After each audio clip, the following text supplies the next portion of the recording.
अच्छे दिन चल रहे हैं, सन्यासी व्यापार कर रहे हैं और व्यापारी सन्यास की सोच रहे हैं। मैं जब भी किसी कार्यक्रम में जाता हूं, मुझसे एक सवाल जरूर किया जाता है, आपको साहब कभी कोई धमकी नहीं मिलती? मैंने कहा धमकी नहीं मिलती क्योंकि सोशल मीडिया में इस्तेमाल नहीं करता और किताबें वो नहीं पढ़ते हैं। ये सारी समस्या सोशल मीडिया की है। दरअसल चीजों को आप लोग भी देखते हो और हास्यव्यंग का कवि और शायर भी देखता है, लेकिन उसके पास एक तीसरी नजर भी होती है। अभी एनडीए सरकार का गठन हुआ तो उम्र और अनुभव में बड़े होने के बावजूद नीतीश कुमार जी ने प्रधानमंत्री के पैर छुए। तो कई लोगों को बड़ा अटपटा लगा कि यार इतना ये ऐसा कैसे हो सकता है। मैंने कहा देखो, गठबंधन की अपनी मजबूरियां हैं। हो सकता है प्रधानमंत्री जी ने नीतीश जी से यह समझौता भी किया हो कि खुले में आप मेरे छुएंगे और अकेले में मैं आपके। वाह वाह वाह वाह। इस देश में कोई संकट नहीं है, सिर्फ आइडियोलॉजी का संकट है, विचार का संकट है। कोई पता नहीं लग रहा कौन नेता किस पार्टी से आ रहा है, किधर जा रहा है। और राजनीति के समीकरण देखो आप, दिल्ली में बीजेपी ने आम आदमी पार्टी को हराया और कांग्रेस जीत गई। अभी पिछले दिनों एक विधायक सामने बैठे, मुझे पता नहीं किस पार्टी के हैं, तो मैंने ऐसे ही पूछ लिया। मैंने कहा साहब कांग्रेस में हो? बोलो नहीं, बीजेपी में है, कांग्रेस में आधे घंटे पहले थे। जब इंडिया पूरी तरह डिजिटल हो जाएगा तो ये लालची और भ्रष्ट और अवसरवादी नेता आपको अमेजोन और फ्लिपकार्ट पे मिलेंगे। और बुजुर्ग और रिटायर नेता भी निराश न हो, वो अपने आप को OLX पर डाल सकते हैं। कभी कोई इस तरह की समस्या आती भी है तो हम अपनी हाजिर जवाबी से और हंस करके बात को संभाल लेते हैं। एक दिन सच में एक इनकम टैक्स के अधिकारी का फोन आया, बोले संपत सरल जी व्यवस्था के खिलाफ इतना तीखा बोलते हो, किसी दिन छापा वापा वाले भिजवा देंगे। मैंने बात संभाली, मैंने कहा भिजवा दो साहब। एक हिंदी लेखक के घर में लाइब्रेरी में गबन के नाम पर प्रेमचंद के गबन उपन्यास के अलावा क्या मिलेगा। और अगली जो बात मैंने कही उसका आनंद ले। मैंने कहा ऊपर के दबाव में फिर भी जबरदस्ती भिजवाओगे तो हम भी बीजेपी ज्वाइन कर लेंगे।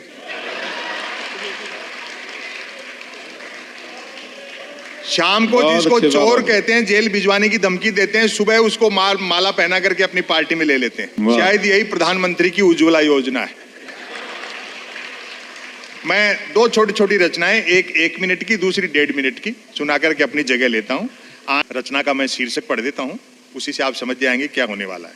जी संपत भाई। मन की बात। केपी सक्सेना जी इसी शहर के थे, मैंने उनसे ये नस्र पढ़ना सीखा, किस अंदाज से पढ़ते थे शरद जोशी जी, केपी सक्सेना जी। वाह।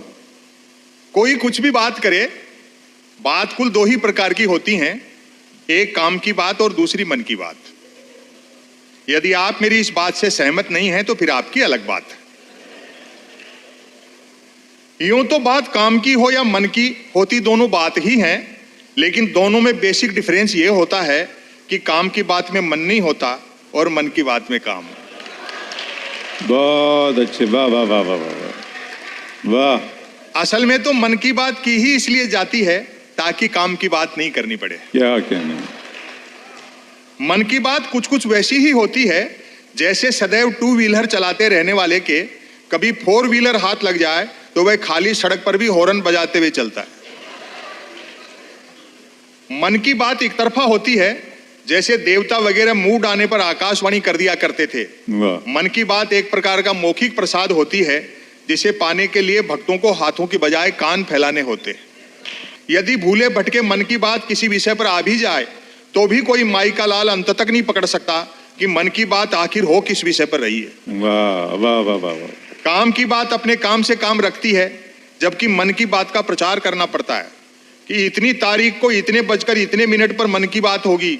पता लगते ही मन की बात को ही काम की बात मानने वाले उछल पड़ते हैं कि वाह मजा आ गया, फलां तारीख को इतने बजकर इतने मिनट पर काम की बात होगी।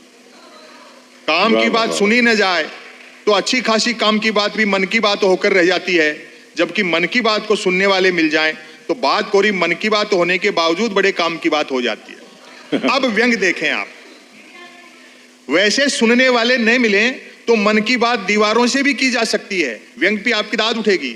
वैसे सुनने वाले नहीं मिले तो मन की बात दीवारों से भी की जा सकती है, क्योंकि मन की बात करने वाले ने सुन रखा होता है कि दीवारों के भी कान होते हैं। बहुत अच्छे, वाह और वाह, वाह, व्यंग तो अब है, दीवारों के भी कान होते हैं, बल्कि वह तो यह तक मानकर चलता है कि जिनके कान होते हैं वे दीवार ही होते हैं। वाह वाह वाह। मन की बात अक्सर शुरू यहां से होती है, भाइयों और बहनों। बस इतना सुनते ही मन की बात के मुरीद भाई बहन सांस रोककर मन की बात ऐसे सुनने लगते हैं मानो सुनने के लिए जिंदगी में अब सिर्फ यही काम की बात बची है। काम की बात करने से बचने की एकमात्र तरकीब है कि तुरंत मन की बात शुरू कर दी जाए। यह अलग बात है कि लगातार मन की बात करते रहने वाले से फिर लोग उम्मीद भी नहीं रखते कि वह जिंदगी में कभी कोई काम की बात भी करेगा। अंतिम 4-5 पंक्तियां मन की बात अक्षर ज्ञान सिखाने जैसी होती है, जैसे बच्चों को बिना मात्रा के अक्षर सिखाते हैं। अक्षर ज्ञान सिखाने जैसी होती है, जैसे कमल नल पर चल, कमल झटपट चल, कमल झटपट नल पर चल। ऐसी मजेदार मन की बात का नतीजा भी मजेदार निकलता है। सुनने वाले प्रेरित हो, खुद को कमल मानकर उठते हैं, मटकी बाल्टी उठाते हैं और न सिर्फ नल की ओर चलते हैं बल्कि नल की ओर झटपट चलते हैं। व्यंग देखें, वहां पहुंचकर माथा पीटते हैं कि हाय, नल से तो पानी नहीं हवा निकल रही है, अर्थात नल तो कमबख्त खुद मन की बात कर रहा है।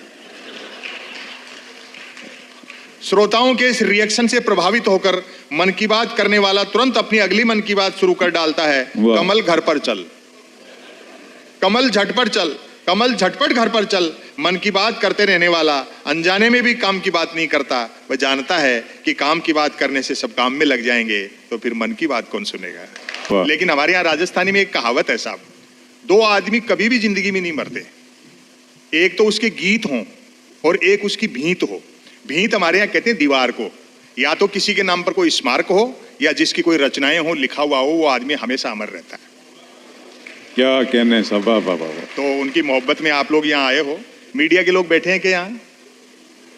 वो तो कहीं नहीं बैठे, यहाँ क्या बैठेंगे। खबर किस तरह से तानते हैं टीवी वाले। ब्रेकिंग न्यूज, आत्मनिर्भर नामक राज्य में जबरदस्त न्यूज क्रांति हो चुकी थी। न्यूज चैनल खबरें तलाशते नहीं गढ़ते थे और देते नहीं फैलाते थे। ब्रेकिंग न्यूज की तो मारामारी रहती थी। कथा यहां से शुरू होती है 4 लाइन की। एक दिन ज्यों ही राजा नहाकर स्नान घर से निकला, त्यों ही एक न्यूज चैनल ने ब्रेकिंग न्यूज दागी, राजा नहाया। दूसरे न्यूज चैनल ने खुशी जाहिर की, राजा आज भी नहाया। तीसरे न्यूज चैनल ने अटकलें लगाई, राजा क्यों नहाया। चौथे न्यूज चैनल ने नई जानकारी दी, राजा पहली बार नहाया। बहुत अच्छे, वाह वाह वाह वाह। 5वें न्यूज चैनल ने आत्मनिर्भरता की पुष्टि की, राजा खुद नहाया। और अगली पंक्तियों पर आपकी तालियां रुकेंगी नहीं, दावा करता हूं। 6ठे न्यूज चैनल ने रहस्योद्घाटन किया, राजा पानी से नहाया। वाह वाह वाह वाह। 7वें न्यूज चैनल ने ब्रेकिंग न्यूज में गर्मी भरी, राजा गर्म पानी से नहाया। 8वां न्यूज चैनल गर्वित हुआ, राजा चुल्लू पर पानी से नहाया। 9वें न्यूज चैनल ने स्थिति और साफ की, राजा साफ पानी से नहाया। 10वें न्यूज चैनल ने गुप्त जानकारी दी, राजा अकेला नहाया। 11वें न्यूज चैनल ने राहत भरी ब्रेकिंग न्यूज चलाई, राजा आज तो नहाया। और अंतिम पंक्ति का आप मजा लें, 12वें न्यूज चैनल ने तमाम ब्रेकिंग न्यूजों पर पानी फेरा, राजा गीले पानी से नहाया।